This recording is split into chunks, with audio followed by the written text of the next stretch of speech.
Laging kasama ko si Juan sa paglalayag, simula pa noong mga bata kami. Ang dagat ay naging kanlungan namin tuwing may alitan sa tahanan at naging takbuhan tuwing gustong makalimutan ang mga problema sa buhay. Mahirap man ang buhay mangingisda, hindi ito naging hadlang sa aming pagkakaibigan. Isang umaga, habang kami naglalayag patungo sa mas malalim na bahagi ng dagat, napansin naming tila kakaiba ang kilos ng mga isda. Parang may gustong ipahiwatig. Pedro, napansin mo ba to? Tanong ni Juan habang iniangat ang lambat na halos walang laman. Oo, Juan, parang may kakaiba. Wala sa dati ang mga isda. Sagot ko habang pinagmamasdan ng paligid. Ang dagat na karaniwang kalmado ay tila may lihim na tinatago. Nagpasiya kaming pumalaot pa ng mas malayo sa dati naming pinangingisdaan. Habang unti-unti naming tinatahak ang mas malalim na bahagi, naramdaman ko ang kakaibang lamig ng hangin. Bumilis ang tibok ng aking puso, parang may balakid na hindi ko mawari. Pedro, baka masyado na tayong malayo, sabi ni Juan, may bahid ng pag-aalala sa boses. Ngunit ang pakiramdam ng misteryo at ang tawag ng dagat ay mas malakas. Konting tiis pa, Juan. Ramdam ko, may matutuklasan tayo, sagot ko. Pilit na pinapakalma ang sarili. Sa kalagitnaan ng aming paglalayag, tila may kumislap sa ilalim ng dagat. Isang kakaibang liwanag na hinahatak ang aming atensyon. Ano yon, Pedro? Tanong ni Juan, ang kanyang mga mata ay puno ng pagtataka. Naku, hindi ko rin alam. Pero para bang inaanyayahan tayo, sagot ko, walang kaalam-alam sa maaaring mangyari. Nagpasiya kaming tingnan ito. Habang lumulusong sa dagat, ramdam ko ang malamig na tubig na dumadaloy sa aking katawan. Ngunit mas nangingibabaw ang kaba at excitement sa aking puso. Sa ilalim nakita namin ang isang sinaunang estatwa na papalibutan ng mga korales at nilalang dagat na tila nagbabantay dito. Juan, tingnan mo ito, bulong ko habang dahan-dahang nilapitan ang estatwa. May kakaibang aura ito na parang may gustong iparating. Sa aming paglapit, napansin kong may nakaukit na mga simbolo sa katawan ng estatwa. Ano kaya ang ibig sabihin nito? Tanong ni Juan habang inaabot ang isa sa mga simbolo. Ngunit bago pa man niya ito mahawakan, biglang lumakas ang agos ng tubig. Isang malakas na puwersa ang tila humila sa amin pabalik sa ibabaw ng dagat. Pedro, ano to? Sigaw ni Juan, ang boses ay puno ng takot. Habang kami umaahon, nakita ko ang pagkakaiba sa paligid. Ang dagat ay tila may sariling buhay, ang mga alon ay bumubulong ng mga lihim na hindi mawari. Sa aming pag-ahon, isang kakaibang tanawin ang bumungad sa amin. Ang aming maliit na bangka ay iniwan ng dagat sa isang hindi pamilyar na pampang. Nagtataka at puno ng pagtataka, hindi ko alam kung paano kami napadpad doon. Ngunit ang mas malaking tanong ay, ano ang ibig sabihin ng lahat ng ito? Sa harap namin, ang estatwa ay hindi lamang isang simpleng bato. Ito ay tila isang piraso ng isang mas malaking misteryo na nag-aanyaya sa amin na tuklasin ang mas malalim na lihim ng karagatan. Hindi ko akalain na ang simpleng paglusong namin ni Kaloy sa dagat noong umaga ay magiging simula ng isang hindi kapanipaniwalang pakikipagsapalaran. Nakapagtataka kung paano ang isang araw ng pangkaraniwang pangingisda ay magdadala sa amin sa isang mundo na puno ng hiwaga at misteryo. Habang nasa bangka kami, pilit na bumabalik sa akin ang mga kakaibang pangyayari sa ilalim ng dagat noong nakaraang araw. Hindi ko maalis sa isip ang nakita namin, isang lumang bakal na kahon na tila ba tumatawag sa amin. Rico, ano sa tingin mo ang laman ng kahon na iyon? Tanong ni Kaloy habang tinatanaw ang asul na dagat. Sa totoo lang, hindi ko alam, pero hindi ba't nakakapagtaka kung bakit naroon iyon sa ilalim ng dagat? Sagot ko sa kanya. Parang may mas malalim na kwento ang kahon na iyon. nagpasya kaming bumalik sa lugar kung saan namin nakita ang kahon. Sa pagkakataong ito, mas handa kami, may dala kaming mga panlamig sa katawan, mas mahabang lubid, at mga ilawan para sa mas malinaw na pagtanaw sa ilalim ng dagat. Habang papalapit ang bangka sa lugar, ramdam ko ang kabog ng dibdib ko. Nasa pagitan ng takot at pananabik ang nararamdaman ko. Ano nga kayang lihim ang itinatago ng kahon na iyon? Nang dumating kami sa lugar, sabay kaming lumusong ni Kaloy. Ang tubig ay malamig at maginhawa sa balat. Habang palalim kami ng palalim, unti-unting lumilinaw ang paligid. Sa ilalim natatanaw ko ang kahon, nakatago sa likod ng ilang malalaking bato at koral. Ang paglapit dito ay tila ba paglapit sa isang bagay na hindi na dapat galawin, ngunit ang kuryosidad ay nag-udyok sa amin. Nang makalapit kami, sinubukan naming buksan ang kahon. Lumana ang bakal at tila may kalawang, pero hindi ito naging hadlang. Sa wakas nabuksan namin ang kahon at ang laman nito ay nagbigay ng kakaibang liwanag sa paligid, isang kumpol ng mga lumang dokumento at isang kakaibang bagay na hindi ko maipaliwanag. Kaloy, tingnan mo ito, sigaw ko habang hinahawakan ang dokumento. Ang mga papel ay tila ba mga lumang tala mula sa isang panahong matagal nang nakalipas. Habang tinitingnan ko ang mga ito, unti-unting nabubuo sa isip ko ang kwento ng isang mangingisda na tulad namin, na nakatuklas ng isang bagay na nagbago sa kanyang buhay. Ang kanyang kwento ay puno ng panganib, hiwaga, at ang hindi inaasahang pagkakatagpo ng isang bagay na hindi niya inaasahan. Ngunit ang mas nakapagtataka ay ang bagay na nasa loob ng kahon. Isa itong maliit na piraso ng kristal na nagbabago-bago ang kulay sa ilalim ng tubig. Nang hawakan ko ito, ramdam ko ang kakaibang init na nagmumula dito, at sa isang iglap, parang may nagbago sa paligid. Ang dagat na dati mitahimik ay biglang nagkaroon ng kakaibang sigla, parang may gumagalaw sa paligid. Isang bagay na hindi ko maipaliwanag. Rico, ano yang hawak mo? Tanong ni Kaloy, kita ko ang takot sa kanyang mga mata. Hindi ko alam, pero parang may kakaiba rito. Sagot ko habang patuloy na nakatingin sa kristal. Habang hawak ko ang kristal, biglang nagkaroon ng alon na tila ba nag-udyok sa amin na umalis na sa lugar.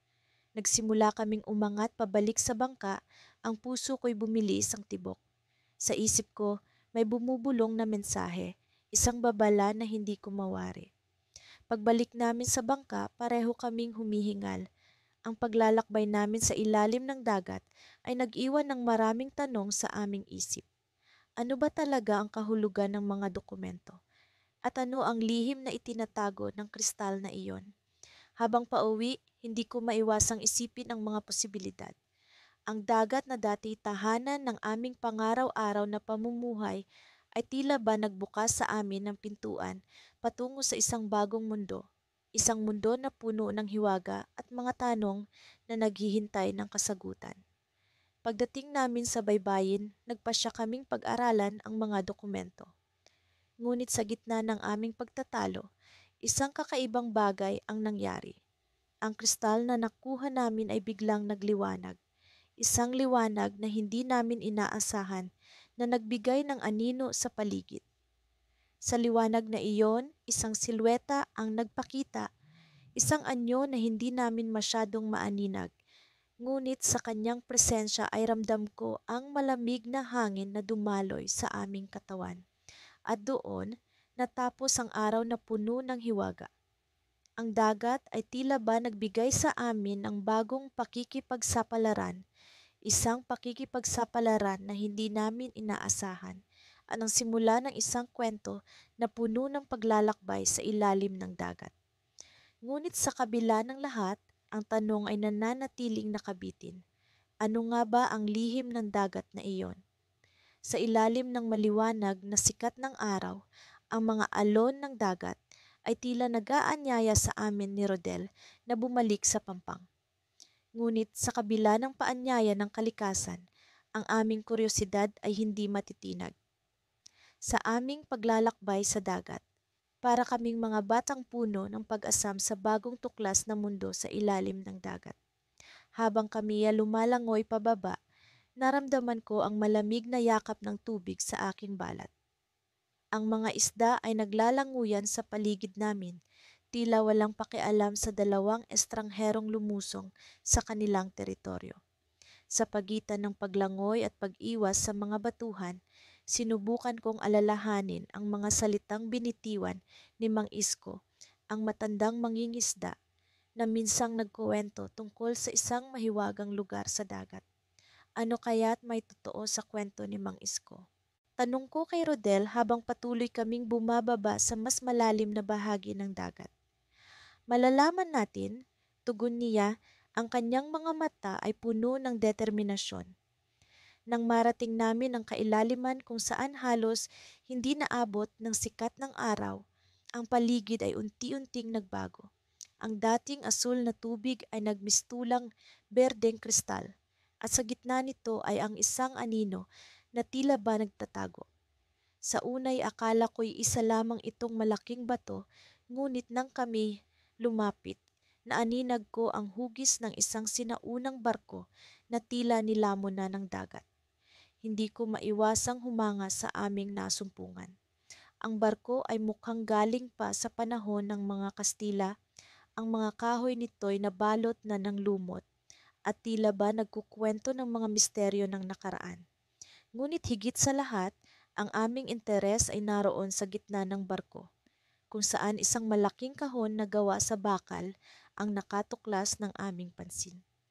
Rodel, tingnan mo to, ang sabi ko habang itinuturo ang kahon. Lumapit si Rodel at sabay naming sinuri ang kahon. Nakita namin ang mga ukit sa ibabaw nito, mga simbolo na hindi namin mawari kung anong kahulugan. Ngunit isang bagay ang malinaw, ito'y hindi pangkaraniwan. Sa kabila ng aming takot sa kung ano ang maaaring nasa loob, ang pagnanasa naming malaman ang lihim na nasa kahon ay mas malakas. Sa tingin mo, paano natin ito mabubuksan? Tanong ni Rodel, ang kanyang boses ay puno ng pag-aalinlangan. Sinubukan naming ikutin ang mga ukit, ngunit wala kaming matagpuan na paraan para ito'y bumukas. Ang bawat galaw sa ilalim ng dagat ay tila may sariling buhay. Ang mga alon ay nagdadala ng malamig na hangin na tila ba kami pinapalayas. Ngunit kung minsan, ang mga pagkakataong ito ang nag-uudyok sa amin para mas lalo pang magsaliksik. Sa aming patuloy na pag-iisip, biglang sumagi sa isip ko ang isang bagay. Rodel, naalala mo ba yung kwento ni Mang Isko tungkol sa sirena? Tanong ko, halos hindi makapaniwala sa sarili kong ideya. Oo, bakit? Sagot niya, may halong pagdududa sa kanyang boses. Ano kaya kung may kinalaman ang kwento ng sirena sa pagbukas ng kahon? Ang sabi ko, ang ideya ay tila ba kasing liwanag ng araw sa kabila ng kadilimang bumabalot sa amin. Nagdesisyon kaming magsalita ng mga salitang sinabi ni Mang Isko sa kwento, na tila ba isang sinaunang panalangin sa dagat. Ang pagbigkas ng mga salita ay tila may sariling ritmo na umuugong sa ilalim ng tubig. Sa aming pagtatangka, biglang nagkaroon ng kakaibang liwanag mula sa kahon at ang mga simbolo ay tila naging buhay. Sa aming gulat, unti-unting bumukas ang kahon at sa loob nito'y isang maliit na perlas, kuminang sa gitna ng kadiliman. Ang liwanag nito'y tila ba nanggagaling sa puso ng dagat at nagbigay ito ng hindi maipaliwanag na init sa aming paligid. Ngunit sa pagkamangha, naramdaman namin ang paggalaw ng tubig na tila ba kami nagising sa isang panaginip. Sa aming paglingon, nakita namin ang isang anino na nagmumula sa likod ng barko. Isang nilalang na hindi namin inaasahan, isang sirena. Ang kanyang mga mata'y nagtatanong, ngunit puno ng kagandahan at misteryo. Rodel, ano to? Bulong ko sa takot at pagkamangha. Ang sirena ay lumapit at sa kanyang kamay ay isang bahagi ng kahon na tila kulang.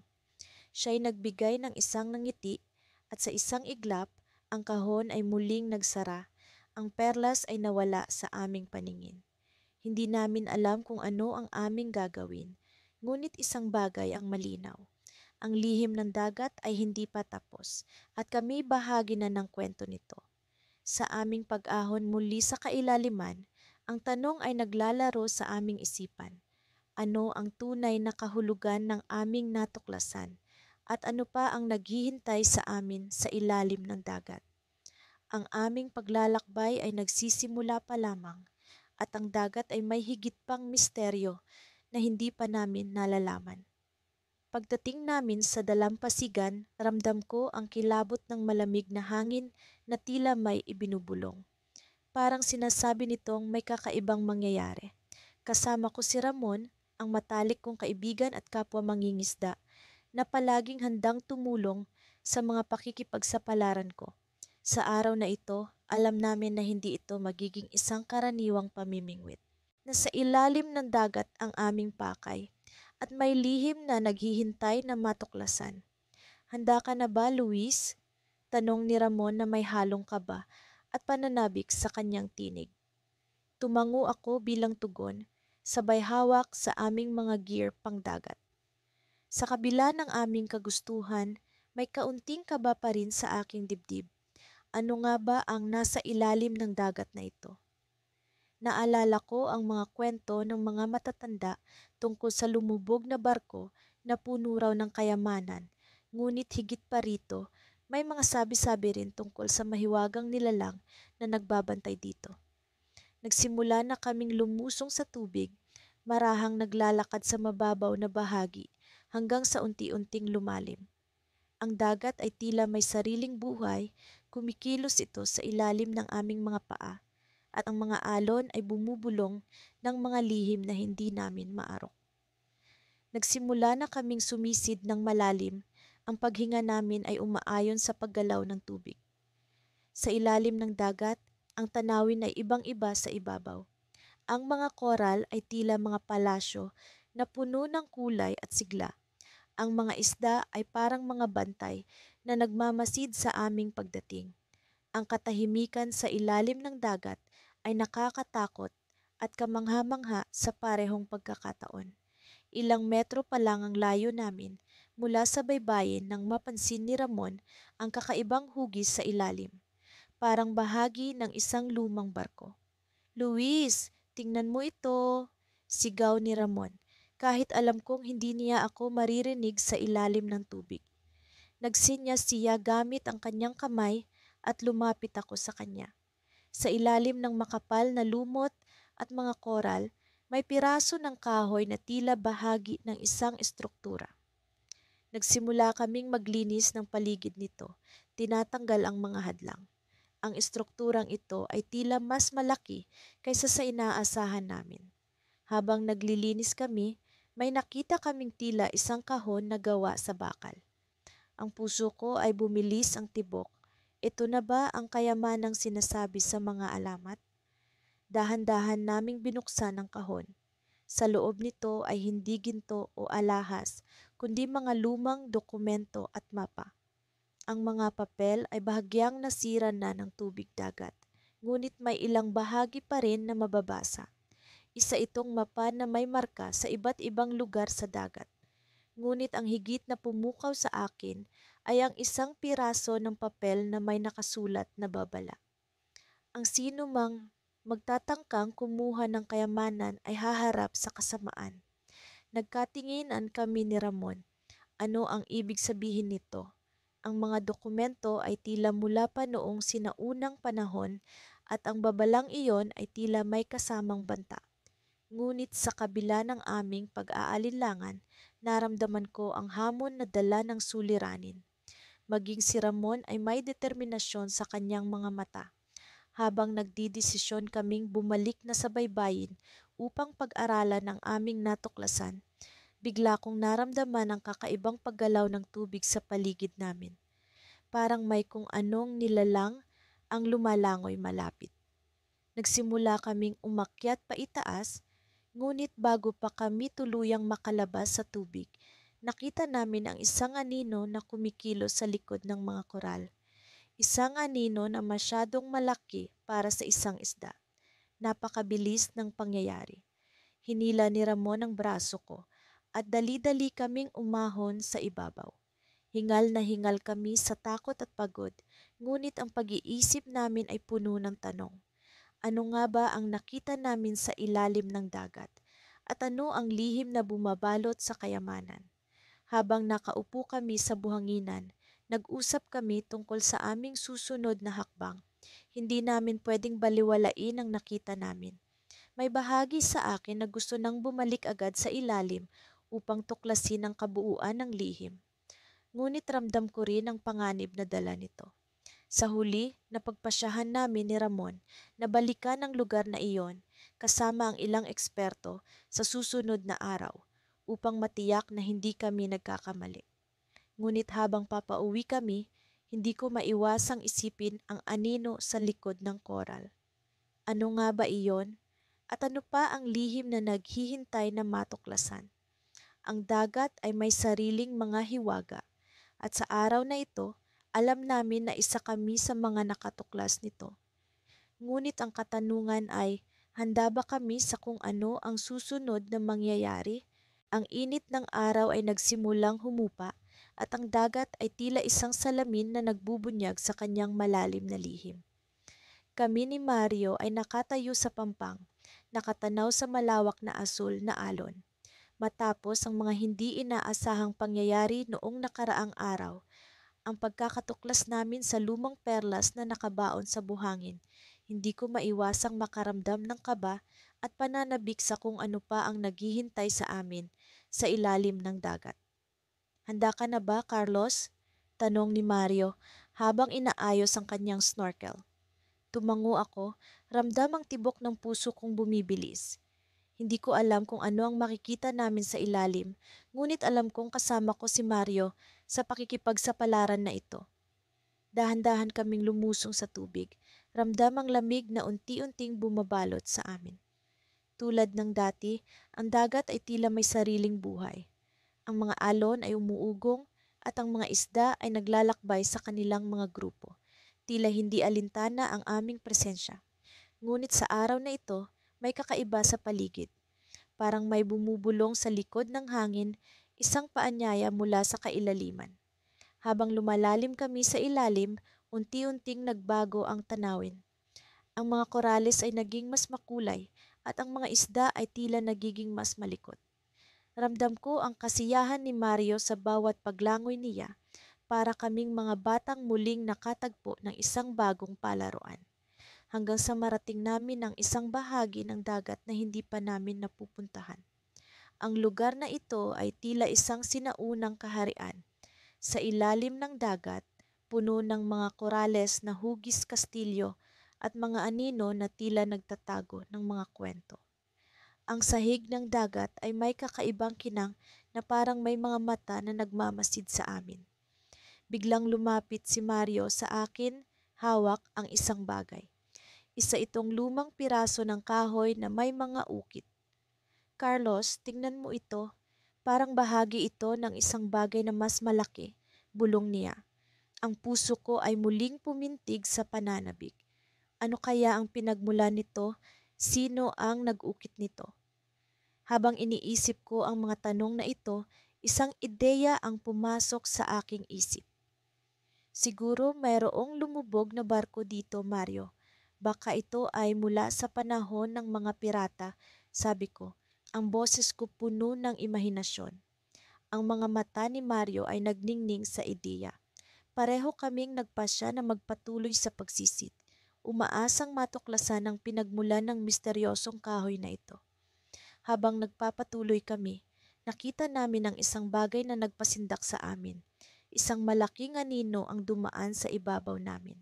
Agad kaming napatingala at doon namin nakita ang isang dambuhalang pating tila bantay ng lugar na ito. Saglit kaming napahinto, naghintay sa pag-alis ng pating, bago nagpatuloy sa aming pagsisid. Sa wakas, narating namin ang isang lugar na tila isang bahagi ng lumubog na barko. Ang mga kahoy na tabla at kalawangin na bakal ay nagkalat sa paligid. at ang mga korales ay nagmistulang mga tanikala na bumalot sa kanila. Lalong lumakas ang tibok ng puso ko. Ramdam ko ang misteryo na bumabalot sa lugar na ito. Habang si Mario ay abali sa paggalugad sa paligid, may napansin akong kakaiba. Isang bahagi ng barko ang tila may itinagong lihim. Dahan-dahan kong nilapitan ito at doon ko natagpuan ang isang maliit na kahon na puno ng mga perlas. Ngunit hindi ito ang karaniwan kong nakikita. Ang mga perlas na ito ay kumikislap sa ilalim ng tubig, parang may sariling liwanag. Biglang lumapit si Mario sa akin. Ang kanyang mga mata ay puno ng pagtataka. Carlos, ito ba ang hinahanap natin? Tanong niya. Ang kanyang boses ay puno ng pag-aalinlangan.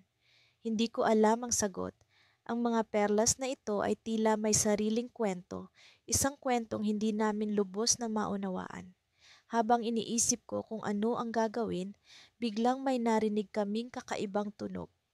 Isang alon ng ingay ang dumaan sa paligid namin at ang dagat ay tila nagsimulang magbago. Nararamdaman ko ang kakaibang paggalaw sa tubig at ang mga korales ay tila nagsimulang gumalaw, para bang may buhay na bumabalot sa paligid namin. Anong nangyayari, Carlos? Tanong ni Mario. Ang kanyang boses ay puno ng takot. Hindi ko alam ang sagot, ngunit alam kong kailangan namin umalis sa lugar na ito. Habang papalayo kami, nararamdaman ko ang dagat na tila sumusunod sa amin, ang kanyang lihim na bumabalot sa amin. At doon ko naramdaman ang kakaibang pangamba, ang mga perlas na ito, ang lumubog na barko, ang misteryo sa ilalim ng dagat. Lahat ng ito ay tila bahagi ng isang mas malaking kuwento. Ngunit ano ang kuwento? Ano ang lihim na bumabalot sa amin? Habang paakyat kami sa pampang, ramdam ko ang dagat na tila nagbubulong ng kanyang lihim, isang lihim na hindi namin lubos na maunawaan, isang lihim na posibleng magbago sa lahat ng alam namin. Sa pag-ahon namin, naramdaman ko ang isang kakaibang lamig, para bang ang dagat ay may iniwang marka sa amin. Ano ang susunod na mangyayari? Ano ang lihim na bumabalot sa mga perlas? Sa kabila ng takot at pag-aalinlangan, alam ko na kailangan naming bumalik. Ngunit sa susunod na paglusong namin, handa na ba kami sa kung ano pa ang maaaring matuklasan? Hindi ko malilimutan ang araw na iyon.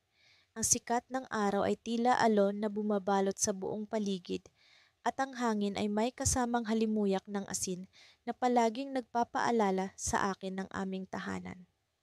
Kasama ko si Elias, ang matalik kong kaibigan mula pagkabata, na palaging kasama ko sa mga paglalakbay sa dagat. Sa araw na iyon, hindi namin alam na isang hindi inaasahang lihim ang aming matutuklasan sa ilalim ng dagat. Mukhang maganda ang panahon para maglayag, sambit ni Elias habang inaayos ang lambat sa bangka. Baka makakahuli tayo ng marami ngayon. Tumango ako, ngunit ang isip ko ay lumilipad sa mga alingawngaw tungkol sa isang lumang alamat na sinasabi ng mga matatanda sa aming baryo. Ang alamat tungkol sa isang lumubog na barko na puno ng kayamanan, na matagal nang hinahanap ng mga mangingisda ngunit hindi kailanman natagpuan. May narinig ka bang bago tungkol sa alamat ng lumubog na barko? Tanong ko kay Elias, sinusubukang itago ang aking pagkasabik. Umiling si Elias habang tinitingnan ang malawak na dagat. Wala naman, pero sa tingin ko, masyadong matagal na ang kwento na iyon. Halos wala na yatang naniniwala. Ngunit sa araw na iyon, sa kabila ng kanyang pag-aalinlangan, nagpasya kaming pumalaot sa isang bahagi ng dagat na hindi pa namin nararating. Sa kabila ng aming kabataan, may nararamdaman akong kakaiba. Parang may humihila sa amin patungo sa isang hindi nakikitang daan. Habang papalapit kami sa bagong bahagi ng dagat, naramdaman ko ang kakaibang agos sa ilalim ng tubig. Parang may buhay na gumagalaw sa ilalim. Nagsimula na kaming maghagis ng lambat nang biglang may kakaibang pakiramdam akong naramdaman. Isang malamig na hangin ang dumaan at nagkaroon ako ng mga goosebumps sa aking balat. Elias, nararamdaman mo ba iyon? Parang may kakaiba sa hangin, sabi ko habang pinagmamasdan ng paligid. Natawa si Elias, ngunit hindi ko napansin ang kanyang pag-aalala sa mga mata. Baka nababaliw ka na, kaibigan. Walang kakaiba dito kundi ang dagat. Ngunit habang patuloy kaming naglalayag, may narinig akong tunog, isang malalim at malungkot na ugong na tila nagmumula sa ilalim. Napatingin ako kay Elias at alam kong narinig din niya ito. Walang tao dito, di ba? Tanong ni Elias, may kaba sa kanyang tinig. Tumango ako, ngunit ang tunog na iyon ay tila isang tawag, isang imbitasyon na hindi namin matanggihan. Bumaba kami sa tubig, dala ang aming mga snorkel at maskara. Ang malamig na dagat ay agad na yumakap sa amin at ang mundo sa ilalim ay tila isang bagong planeta na puno ng buhay at kulay. Sa ilalim ng dagat nakita namin ang isang bagay na hindi namin inaasahan. Isang lumang barko na tila nakabaon na sa buhangin. Ang mga korales ay pumalibot dito at ang mga isda ay naglalaro sa paligid nito. Ang alamat ng lumubog na barko ay totoo pala at sa harap namin ay isa sa mga pinakasikat na misteryo ng aming baryo. Ngunit ang aming pagtuklas ay hindi nagtatapos doon. Sa loob ng barko may nakita kaming isang kahon, tila yari sa matibay na kahoy, na may mga ukit ng hindi pamilyar na simbolo. Nagkatinginan kami ni Elias, puno ng pag-usisa at kaba. Ano ang laman ng kahon? Puno ba ito ng kayamanan gaya ng sinasabi sa alamat? Dahan-dahang binuksan ni Elias ang kahon at sa loob nito ay may mga lumang dokumento at isang bagay na tila isang piraso ng mapa. Habang tinitingnan namin ito, biglang lumiwanag ang paligid. Isang kakaibang ilaw ang nagmula sa kahon at sa isang iglap, ang aming mundo ay tila nagbago. Mukhang hindi ito ordinaryong mapa, sabi ni Elias habang sinusuri ang mga detalye ng papel. Ito ay parang isang piraso ng mas malaking palaisipan. Habang nagsisimula kaming mag-isip kung ano ang susunod naming gagawin, biglang may naramdaman akong kakaibang presensya sa paligid. Parang may mga mata na nagmamasid sa amin, nagtatago sa likod ng mga korales. Hindi kami nag-iisa sa ilalim ng dagat. Elias, kailangan na nating umalis. Mabilis kong sinabi, habang ang kaba sa aking dibdib ay lalong lumalakas. Ngunit bago kami makaalis, isang anino ang dumaan sa harap namin. Isang pamilyar na hugis, ngunit imposible. Isang tao na matagal na naming kilala. Ngunit hindi namin inaasahan na makikita sa ilalim ng dagat. Hindi ko alam kung ito ba ay isang hallucination o isang tunay na pagpapakita. Elias, iyon ba si? Hindi ko na natapos ang sasabihin ko dahil ang anino ay biglang nawala. Sa pagbalik namin sa bangka, hindi na kami nagsalita. Alam namin na ang aming natuklasan ay simula pa lamang ng isang mas malaking misteryo. At ang lihim ng dagat ay hindi lamang tungkol sa kayamanan, kundi sa mga kwento ng nakaraan na hindi pa namin lubos na nauunawaan. Habang papalayo kami sa lugar na iyon, alam kong kami ay haharap sa isang bagong pakikipagsapalaran. Ngunit ang tanong ay hindi kung ano ang susunod na hakbang, kundi kung sino ang naghihintay sa amin sa ilalim ng dagat, sa gitna ng mga lihim na hindi pa natutuklasan. Sa kabila ng takot na gumuguhit sa aming mga dibdib, sabik na sabik kami ni Ramon na muling lumusong sa dagat. Ang mga alon ay tila may sinasambit na lihim at kami hindi mapakali sa pagnanais na tuklasin ito. Sa aming paglalakbay, ramdam ko ang init ng araw na tumatama sa aking likod. Ngunit ang lamig ng hangin ay tila nagsusumamo na kami magpatuloy. Ano kaya ang matutuklasan natin ngayon, Miguel? Tanong ni Ramon habang inaayos ang kanyang salbabida. Naalala mo ba ang piraso ng lumang mapa na nakita natin kahapon? Sagot ko, sabay turo sa direksyon ng mga batong tila nagkukubli sa ilalim ng tubig. Pakiramdam ko, may mahahalagang sagot sa ilalim ng mga alon na iyon. Kami ginagpatuloy sa aming paglubog, ang bawat hakbang ay pinalilibutan ng mga bula at ang malamig na yakap ng tubig. Sa tuwing nagkakatinginan kami ni Ramon, tila may kasunduan kaming hindi binibigkas. Ang dagat ay puno ng mga misteryo at narito kami upang tuklasin ito. Habang patuloy kaming pumapailalim, unti-unti naming naramdaman ang pagbabago sa paligid. Ang liwanag ng araw na pumapasok sa tubig ay nagmistulang bahaghari, nag-aanyaya sa amin na lumalim pa. Sa ilalim napansin namin ang mga kawan ng isda na tila may sariling mundo, hindi nababahala sa aming presensya. Miguel, tingnan mo iyon, bulong ni Ramon na tila hindi makapaniwala sa kanyang nakikita. Sa aming harapan, lumitaw ang isang lumang barko na halos natatakpan ng mga korales.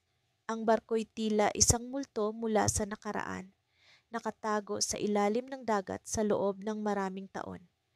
Ang mga kable nito'y napapalibutan ng mga malalambot na sigras na tila nagkukubli sa mga lihim ng nakaraan.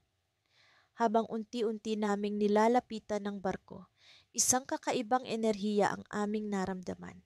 Ang loob ng barko'y tila may buhay at ang bawat hakbang namin ay sinasalubong ng mga alingawngaw ng mga nakalipas na panahon. Sa pagpasok namin sa isang silid, natuklasan namin ang isang lumang kaban na may mga ukit na hindi namin maunawaan. Ang mga simbolo'y tila mga susi sa isang lihim na hindi pa namin nalalaman.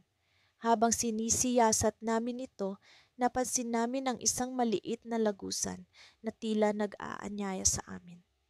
Miguel, ano kaya ang nasa dulo nito? Tanong ni Ramon, puno ng pag-aalinlangan. Nagsimula kaming maglakad papasok sa makipot na lagusan. Ang dilim ay unti-unting bumabalot sa amin, ngunit ang kuryosidad ay mas matimbang kaysa sa takot. Sa bawat hakbang, nararamdaman namin ang tibok ng aming mga puso, kasabay ng ritmo ng mga alon sa labas. Nang marating namin ang dulo ng lagusan, bumungad sa amin ang isang kakaibang silid. Ang mga pader nito'y puno ng mga guhit at ukit na tila isang kwento ng mga sinaunang tao.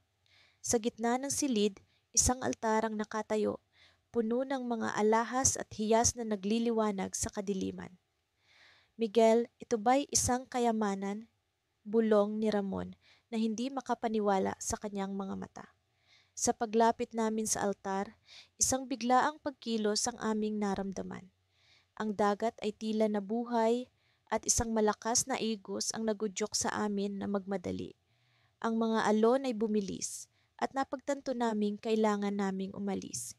Miguel, kailangan na nating umalis, sigaw ni Ramon habang ang tubig ay nagsisimulang umikot sa paligid namin. Sa aming pagtakbo palabas ng lagusan, isang alingawngaw ang aming narinig, isang tinig na tila nagmumula sa kailaliman ng dagat. Ang lihim ay hindi para sa inyo, sabi ng tinig, puno ng babala. Nagsikap kaming makalabas, ngunit ang dagat ay tila may sariling isip. Sa aming pag-ahon, ramdam ko ang pagkabog ng aking dibdib at ang malamig na hangin na muling bumabalot sa amin. Sa wakas, nakalabas kami sa ibabaw, humihingal at puno ng tanong. Miguel, ano ang nangyari doon? Tanong ni Ramon na tila hindi pa rin makapaniwala sa aming naranasan. Ngunit bago ko pa man siya masagot, napansin namin ang isang figura na papalapit sa amin mula sa dalampasigan. Isang matandang lalaki, may mga mata na puno ng kaalaman ang nakatingin sa amin. Ang lihim ng dagat ay hindi para sa inyo, sabi niya na nagbigay sa amin ng isang malalim na babala. May mga bagay na dapat manatiling nakatago. At sa sandaling iyon, napagtanto namin na ang aming paglalakbay ay hindi pa tapos. Ang dagat na aming sinisiyasat ay puno ng mga misteryo, at ang lihim na aming natuklasan ay simula pa lamang ng mas malalim na kwento. Kalma ang dagat sa araw na iyon, ang alon ay tila bulong lamang ng hangin sa aming pandinig. Kasama ko si Mateo, ang aking matalik na kaibigan at kapwa mangingisda, na sabik sa panibagong pakikipagsapalaran. Sa mga nakaraang araw na diskubre namin ang isang lumang mapa na tila naglalaman ng lihim na daan patungo sa isang lugar sa ilalim ng dagat. Sa mapa, may nakaguhit na simbolo na hindi namin maipaliwanag, ngunit sa aming mga puso, alam namin na may kakaibang bagay kaming matutuklasan. Habang sinasaliksik namin ang dagat gamit ang aming maliit na bangka, nararamdaman ko ang masayang kaba sa aking dibdib. Si Mateo ay abala sa paghahanda ng mga kagamitan namin sa pagsisid. Ang bawat galaw niya ay puno ng sigla at determinasyon na para bang hindi kami maawat sa aming misyon. Naiisip mo ba kung ano ang makikita natin doon? Tanong ni Mateo habang inaayos ang kanyang mask sa pagsisid. Sa totoo lang, hindi ko alam, sagot ko. Pero sa tingin ko, ito ang pinakamalaking pakikipagsapalaran natin. Pagkatapos ng ilang sandal, narating namin ang lugar na nakamarkahan sa mapa. Ang tubig ay malinaw at sa ilalim, kitang-kita ang mga bahura na puno ng buhay at kulay. Sa unang tingin, tila ordinaryo lamang ito, ngunit alam naming may higit pa sa nakikita ang mga mata. Nagbihis kami ng aming mga kagamitan at sabay na lumusong sa dagat. Habang papalalim kami ng papalalim, nararamdaman ko ang malamig na yakap ng tubig sa aking katawan. Ngunit ang aking kalooban ay puno ng init ng pagnanasa na matuklasan ang lihim na naghihintay. Maya-maya pa, narating namin ang isang pader ng bato na may kakaibang ukit. Ang mga simbolo ay pamilyar, kahawig ng mga nasa mapa. Lumabas na ang aming natutunan tungkol sa pagbuo ng isang masalimuot na mekanismo sa pamamagitan ng pagtulak sa tamang mga bato. Sa pag-aakalang ito ang susi, sinimulan namin ni Mateo na pag-aralan ang bawat detalye. Sa aming pag-uusisa, isang bahagi ng bato ang biglang umusog at bumukas ang isang lagusan patungo sa mas madilim at mas malamig na bahagi ng dagat. Ang aming mga mata ay nanlaki sa gulat at pananabik. Isang daan patungo sa hindi namin alam na mundo. Walang pag-aalinlangan, pumasok kami sa loob.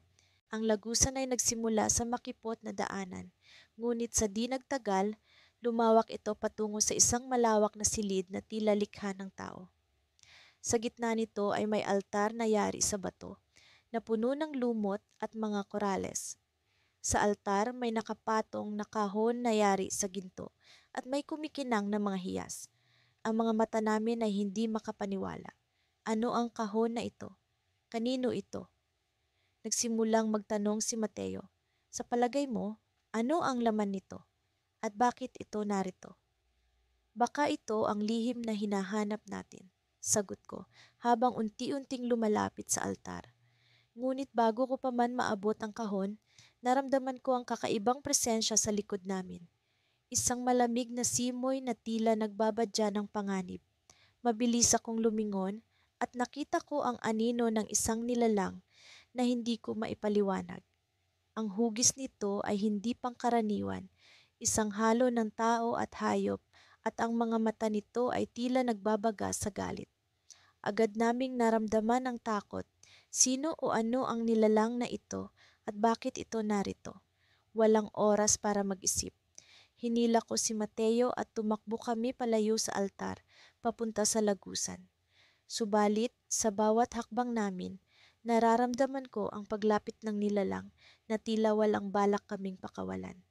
Habang palapit kami sa labasan ng lagusan, biglang bumagsak ang isang bahagi ng kisame na nagpaulan ng bato at lumang mga korales. Napasigaw si Mateo at agad kong hinila ang kanyang kamay, ngunit napansin kong ang kanyang mata ay nakapako sa altar. Sa gitna ng kaguluhan, hindi ko naiwasang itanong sa sarili ko, ano ba talaga ang lihim na ito? At bakit tila pinoprotektahan nito ng nilalang? Hindi na kami nag-atubili. Sa huling segundo, nakalabas kami ng lagusan. Ngunit habang umaahon kami patungo sa ibabaw ng dagat, isang bagay ang bumabagabag sa akin, ang nilalang at ang kahon. Ano ang tunay na lihim sa ilalim ng dagat? At ano ang susunod na mangyayari sa amin ni Mateo? Sa pagahon namin, ramdam ko ang pagod. Ngunit higit sa lahat, ramdam ko ang misteryo na hindi pa namin lubusang nare-reveal. Ang araw ay muling sumikat at ang dagat ay muling naging kalmado. Ngunit sa aming mga puso, alam namin na ang lihim na natuklasan namin ay simula pa lamang ng mas malaking pakikipagsapalaran. Mula sa unang pagkakataon na lumusong kami sa dagat na ito, hindi ko inakala na ang simpleng paglalayag ay hahantong sa ganitong uri ng paglalakbay. Ako si Carlo at kasama ko ang matalik na kaibigan kong si Miguel, parehong mangingisda sa maliit na baryo.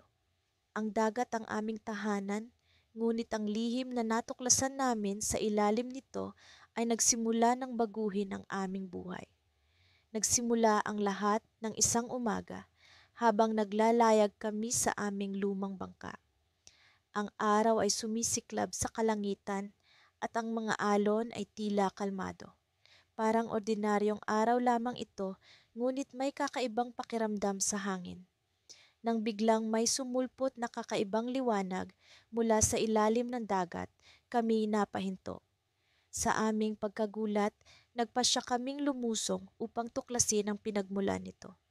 Habang kami palapit, unti-unting lumilinaw sa amin ang anino ng isang estrukturang tila gawa ng tao. Sa kabila ng kapal ng mga koral at lumot, naaaninag ang hugis nito, isang uri ng sinaunang templo na tila matagal nang nakabaon sa ilalim ng tubig. Nabighani kami sa tanawin at sa kabila ng panganib, hindi namin napigilan ng sarili na lumapit pa. Habang lumalangoy, napansin namin ang mga ukit sa bato, mga simbolo at inskripsyon na hindi namin maunawaan. Pakiramdam ko'y isang piraso ng kasaysayan ng aming nadiskubre, isang bagay na matagal nang nalimutan ng panahon. Nagpatuloy kami sa pag-explore, hanggang sa makarating kami sa isang bahagi na tila may pintuan. Ang pintuan ay gawa sa mabigat na bato, ngunit sa paghipo namin, naramdaman namin ang bahagyang paggalaw nito. "Carlo, tingnan mo ito!" Sigaw ni Miguel habang dahan-dahan niyang itinutulak ang pintuan. Sa aming pagtataka, ito'y bumukas at nagpakita ng isang madilim na lagusan. Nagpasya kaming pumasok sa kabila ng takot na bumalot sa akin. Ang kuryosidad ang nag-udyok sa amin na ipagpatuloy ang paglalakbay. Sa loob ng lagusan, naramdaman namin ang malamig na hangin na tila bumabalot sa amin habang ang mga sinag ng araw ay unti-unting nawawala. Ang lagusan ay tila walang katapusan at sa bawat hakbang ay naririnig namin ang dagundong ng dagat sa aming paligid. Ngunit sa kabila ng dilim, may kakaibang liwanag na nagmumula sa dulo ng lagusan. Pagdating namin sa dulo, lumuha ang aking mga mata sa liwanag na bumati sa amin. Nasa harap namin ang isang malawak na silid, puno ng mga hiyas at mga bagay na tila ginto. Hindi ako makapaniwala sa aming nakikita, isang kayamanan na tila walang hanggan. Ang bawat sulok ng silid ay kumikinang at sa gitna nito ay isang altar na may nakapatong na mahiwagang kristal. "Naniniwala ka ba sa mga kwento ng mga ninuno natin, Carlo?" Tanong ni Miguel habang iniabot ang kristal sa akin. Ang kristal ay kumikislap sa aking palad at sa sandaling iyon, naramdaman ko ang kakaibang enerhiya na tila dumadaloy sa aking katawan. Ngunit bago pa man magsalita si Miguel, naramdaman namin ang biglaang pagyanig ng paligid. Unti-unting bumukas ang isang lihim na pintuan sa likod ng altar at mula rito ay lumabas ang isang grupo ng mga tao. Ang kanilang mga mata ay nagliliwanag at ang kanilang anyo ay tila hindi pangkaraniwan. "Maligayang pagdating," sabi ng isa sa kanila na may tinig na tila bumabalot sa buong silid. "Kayo ang mga napili." Napatingin kami ni Miguel sa isa't isa, puno ng pagtataka at takot. Sino sila? Ano ang ibig nilang sabihin? Sa mga sandaling iyon, natanto namin na ang lihim na natuklasan namin ay mas malaki pa sa kayamanang nasa harap namin. Ang mga taong ito ay tila bantay ng templo at ang kanilang presensya ay nagbigay ng bagong kahulugan sa aming paglalakbay. Ngunit bago pa man namin maunawaan ang lahat, naramdaman namin ang pag-angat ng tubig, tila nagbabantang lamunin ng buong silid. Sa isang iglap, hinawakan kami ng mga bantay at sinabing, magsisimula na ang pagsubok. Sa gitna ng kaguluhan, naramdaman ko ang pag-agos ng tubig sa aming paligid habang unti-unti kaming nilulubog nito. Hindi ko alam ang susunod na mangyayari, ngunit sa paghawak ko sa kristal, naramdaman ko ang pag-asa sa gitna ng takot. Ang aming paglalakbay ay hindi pa tapos at ang lihim sa ilalim ng dagat ay nagsisimula pa lamang magbukas ng bagong kabanata. Habang lumalalim ang gabi at ang mga bituin ay nagsimulang magsayaw sa kalangitan, kami ni Manuel ay nakaupo sa gilid ng aming bangka na parang mga batang sabik sa bagong pakikipagsapalaran. Ang hangin ay malamig, ngunit ang init ng aming pagkakaibigan ay sapat na upang labanan ang lamig. Sa harap namin ay ang dagat na tila walang katapusan, isang misteryosong mundo na ngayon ay tila nang aakit sa amin ng mga lihim na hindi pa namin natutuklasan. Sa tingin mo, Leo, makikita natin ito ulit? Tanong ni Manuel na may bahid ng pag-asam at kaba sa kanyang tinig. Kung nasaan man iyon, alam kong hindi tayo bibiguin ng dagat. Sagot ko, iniisip ang kakaibang liwanag na nakita namin noong nakaraang gabi habang kami ay nasa gitna ng pangingisda. Isang liwanag na tila nagmumula sa ilalim ng tubig, hindi pangkaraniwang sa mga karaniwang gabi ng aming pangingisda. Nagsimula kaming maglayag patungo sa lugar kung saan namin huling nakita ang mahiwagang liwanag. Ang pintig ng aming mga puso ay tila nakikipagsabayan sa alon ng dagat. Bawat hampas ay nagdadala ng bagong pag-asa. Sa kabila ng panganib, ang pagnanais na matuklasan ang lihim na nakatago sa ilalim ng dagat ay mas matimbang kaysa sa takot. Nang kami ay lumusong sa tubig, ramdam ko ang malamig na yakap nito sa aking katawan. Nilagpasan namin ang mga pamilyar na lugar, ang mga korales at isda na dati na naming nakikita. Ngunit ang gabi ay may kakaibang pakiramdam. Parang may kung anong enerhiya sa paligid. Isang pakiramdam na hindi ko maipaliwanag, ngunit alam kong malapit na kami sa aming hinahanap. Pagdating namin sa lugar kung saan huling nakita ang liwanag, biglang nagbago ang lahat. Ang dagat ay tila nag-iba ng kulay, nagkaroon ng kakaibang kinang na hindi ko pa nakikita. Si Manuel na nasa tabi ko ay napahinto. Ang kanyang mga mata ay nakatuon sa isang bagay na nasa ilalim. Leo, tingnan mo iyon. Sigaw ni Manuel, ang kanyang tinig ay puno ng pagkagulat at pagkamangha. Sa ilalim ng tubig, isang bagay na hindi namin inaasahan. Isang estruktura na mukhang sinauna, halos parang isang altar na gawa sa mga bato. Sa gitna nito, isang bagay na kumikinang, isang malakristal na bagay na nagliliwanag sa dilim ng dagat. Nagpalitan kami ng tingin ni Manuel at sa isang saglit, naintindihan namin na ang lihim ng dagat ay nasa harap na namin. Walang salitang kailangang sabihin, sabay kaming lumangoy papunta sa altar. Habang papalapit kami, naramdaman ko ang isang kakaibang enerhiya na tila nagmumula sa kristal. Ang liwanag nito ay hindi lamang basta liwanag. Ito ay may buhay. Ang dagat sa paligid namin ay tila nagbago. Ang mga isda ay nagumpisa sa isang kakaibang sayaw at ang mga korales ay tila sumisibol ng mas mabilis. Paglapit namin sa kristal, biglang bumilis ang mga pangyayari. Isang malakas na dagundong ang narinig namin na parang ang mismong dagat ay nagalit. Ang mga alon ay naging mas mabangis, halos itulak kami palayo sa altar. Ngunit sa kabila ng lahat, hindi ko maiwasang ilapit ang aking kamay sa kristal. May kung anong puwersang nagtutulak sa akin, isang tawag na hindi ko maipaliwanag. Nang ang aking kamay ay halos madapuan ang kumikinang na bagay, biglang bumukas ang lupa sa ilalim namin. Kami ni Manuel ay nalunod sa isang mundo ng liwanag at sa loob ng ilang segundo, lahat ay nagbago. Bigla kaming nasa ibang lugar, isang mundo na puno ng liwanag at mga kulay na hindi namin pa nakikita. Ang mga paligid ay puno ng mga nilalang na tila hindi sa mundong ibabaw. Ang kanilang mga mata ay nagliliwanag at ang kanilang mga ngiti ay tila may sinasabi. Leo, saan tayo? Tanong ni Manuel. Ang kanyang tinig ay puno ng takot at pagkamangha. Hindi ko alam ang sagot, ngunit alam kong ang lihim ng dagat ay mas malalim pa kaysa sa inaakala namin. Ang kristal ay nagdala sa amin sa isang bagong paglalakbay, isang bagong mundo na puno ng misteryo. At sa gitna ng pagkamangha, isang nilalang ang lumapit sa amin. Ang kanyang mata ay puno ng kabaitan at karunungan. Maligayang pagdating, sabi nito, sa simula ng inyong tunay na pakikipagsapalaran. Ang kanyang boses ay puno ng pangako at sa saglit na iyon, alam ko na ang aming buhay ay hindi na magiging pareho. Ang lihim sa ilalim ng dagat ay nagsimula ng bagong kabanata at kami ni Manuel ay handa na sa kung anuman ang mangyayari. Ngunit sa kabila ng lahat ng ito, isang tanong ang bumabagabag sa akin.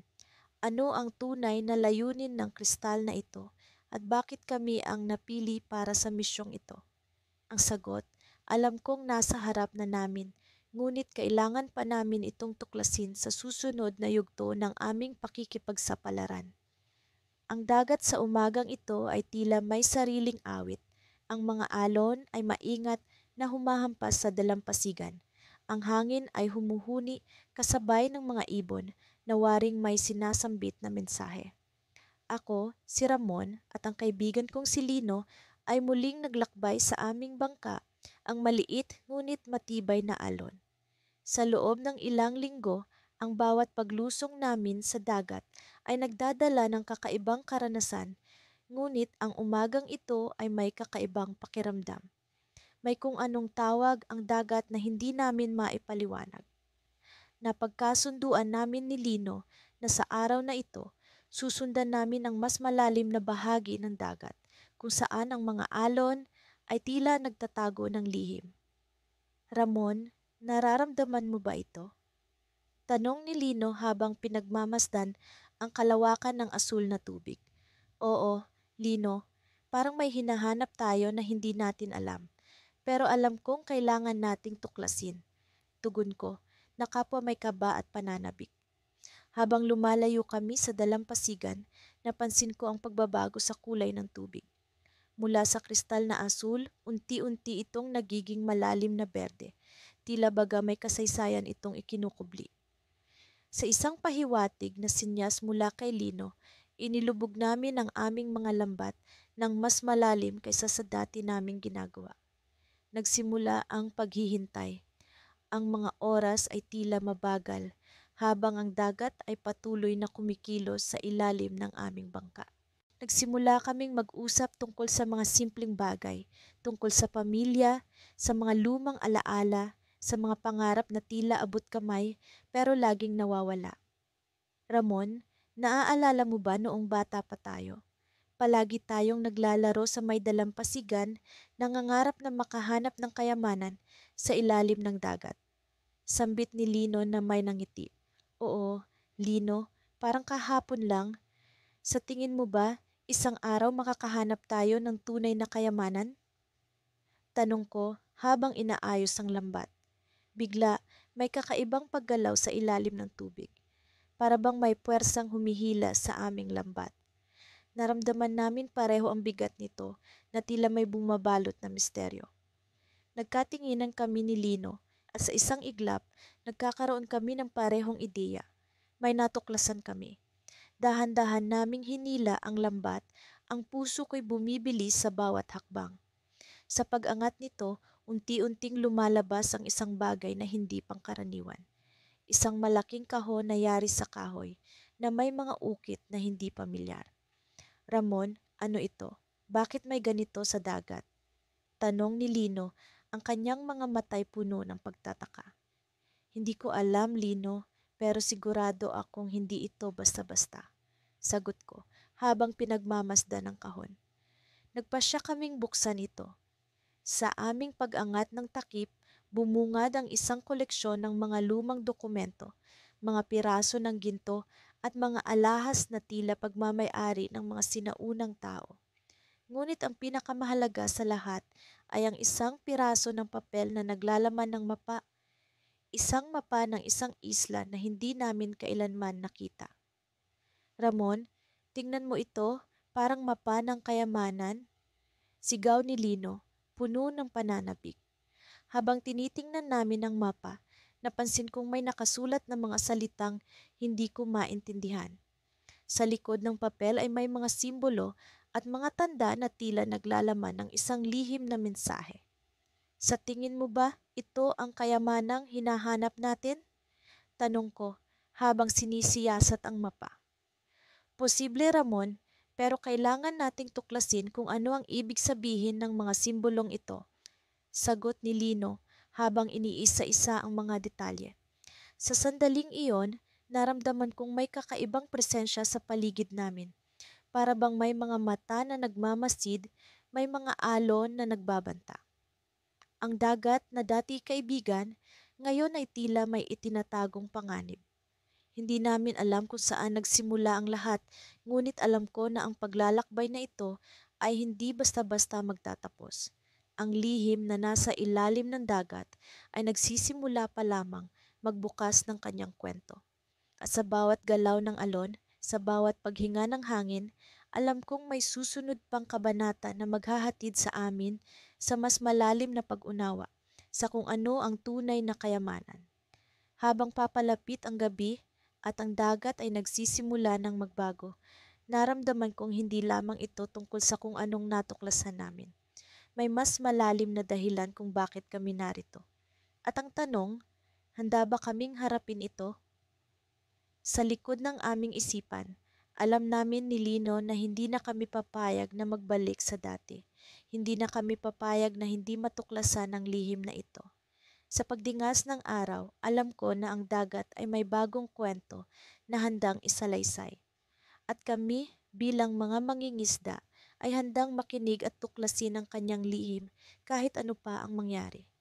Nagsimula ang araw na tila isang karaniwang umaga lamang sa aming tahimik na baryo sa tabi ng dagat. Ako si Lino at kasama ko ang aking matalik na kaibigan, si Berto, na pareho naming hinubog ang aming kabuhayan sa pamamagitan ng pagmamangka at pangingisda. Subalit ang araw na ito ay may kakaibang pakiramdam, parang may bumubulong sa hangin, isang lihim na naghihintay na matuklasan. Habang kami naglalayag patungo sa paborito naming lugar na pangingisdaan, napansin namin ang kakaibang kulay ng tubig. Berto, napapansin mo ba ito? Parang mas madilim ang dagat ngayon? Tanong ko habang tinititigan ng maalon na tubig. Tumango siya, tila ba iniisip din ang parehong bagay. Sa kabila ng aming pag-aalinlangan, nagpatuloy kami, pinalis ang mga agam-agam sa hangin. Habang kami naglalayag, naalala ko ang kwento ng mga matatanda. Kwento tungkol sa isang lumubog na barko sa ilalim ng dagat na nagtataglay ng kayamanang hindi pa natutuklasan. Maraming beses na naming narinig iyon, ngunit sa araw na ito, parang may kakaibang kapangyarihan ng alamat na iyon na pumukaw sa aming mga puso. Pagdating namin sa gitna ng dagat, bigla na lang kaming nakaramdam ng kakaibang puwersa. Ang tubig ay nagsimulang umikot sa paligid namin, tila isang whirlpool na humihila sa amin papunta sa ilalim. Ano ito, Lino? Sigaw ni Berto, habang pilit na hinahawakan ng bangka para hindi kami matangay. Ngunit sa kabila ng aming pagpupumilit, unti-unti kaming nilamon ng dagat. At ang susunod na alam ko, kami nasa ilalim na ng tubig. Sa ilalim ng dagat, sa kabila ng aming takot, bumungad sa amin ang isang tanawin na hindi namin inaasahan.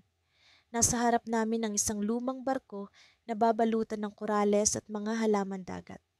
Ang mga kalansay ng barko ay tila nagsasabi ng kanilang sariling kuwento, isang kuwento ng paglalayag, pag-asa at pagkawasak. Sa tingin ko ito na iyon, Lino. Ito ang sinasabi ng mga matatanda.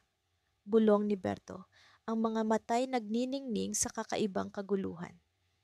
Nagpatuloy kaming magmasid, ang aming mga kamay ay nagtatangkang sumaliksik sa paligid, umaasa na makahanap ng anumang bakas ng kayamanan. Habang kami naglalakad sa ilalim ng dagat, natagpuan namin ang isang lumang kaban, halos natatakpan na ng buhangin at korales. Sa kabila ng takot at kaba, ginamit namin ang lakas ng aming mga braso upang buksan ito. Unti-unting bumukas ang pinto ng kaban at sa aming harapan ay lumitaw ang mga gintong barya at alahas na kumikinang sa ilalim ng dagat. Hindi ako makapaniwala sa aking nakikita. Ngunit sa likod ng aming saya, naroon ang isang tanong. Paano namin ito iaahon sa ibabaw? Sa gitna ng aming pag-iisip, biglang may lumitaw na anino sa likuran ko. Isang anino na hindi ko inaasahan sa ilalim ng dagat. Lino, ano yan? Tanong ni Berto. Ang kanyang boses ay puno ng pag-aalala. Sa paglingon ko, nakita ko ang isang malaki at kakaibang nilalang na tila isang guardian ng barko at ng kanyang kayamanan. Ang nilalang ay may kaliskis na kumikinang sa ilalim ng dagat at ang kanyang mga mata ay tila nagbabanta. Sa aming pagkabigla, sinubukan naming umalis, ngunit parang may puwersa na pumipigil sa amin. Hindi tayo makakaalis dito na dala ang kayamanan, sabi ni Berto, habang pilit na hinihila ako palayo sa kaban. Sa kabila ng aming pag-aalala, naramdaman ko ang isang kakaibang pagnanasa. Isang pagnanasa na malaman ang lihim ng nilalang na ito at kung bakit siya naroroon sa ilalim ng dagat. Habang kami nagtatangkang umalis, biglang bumukas ang isang bahagi ng barko na hindi namin nakita kanina. Isang lagusan na tila nag-aanyaya sa amin na pumasok. Berto, tignan mo, sabi ko habang tinuturo ang lagusan. Sa kabila ng aming takot, naroon ang isang bahagi ng aming pagkatao na nagnanais na malaman ang lihim sa likod nito. Sa aming pagpasok, naramdaman namin ang tila pag-aalaga ng nilalang mula sa likuran. Hindi ito umaatake, ngunit naroon lamang, nagmamasid. Sa loob ng lagusan, bumungad sa amin ang isang silid na puno ng mga lumang dokumento at mapa. Mga dokumento na tila nagsasalaysay ng kwento ng barkong lumubog at kung paano ito naging bahagi ng alamat ng aming bayan. Habang binabasa namin ang mga dokumento, napagtanto namin ang tunay na dahilan ng nilalang sa ilalim ng dagat. Siya ay tagapag-ingat ng kasaysayan at naroon hindi para pigilan kami, kundi para gabayan kami sa pag-unawa sa nakaraan. Ngunit sa aming pag-unawa, isang tanong ang bumalik sa aming isipan. Ano ang susunod naming gagawin? Ang kayamanan, ang kasaysayan, ang nilalang. Lahat ng ito ay bahagi ng mas malaking misteryo na hindi pa namin lubos na nauunawaan. At sa gitna ng aming pag-iisip, biglang bumalik ang puwersa ng dagat at ang huling bagay na naalala ko ay ang pag-ikot ng tubig na tila nag-aanyaya sa amin na bumalik sa ibabaw. Ngunit sa pag-ahon namin, isang tanong ang bumabagabag sa aking isipan. Ano ang tunay na lihim ng dagat at paano namin ito matutuklasan ng lubos?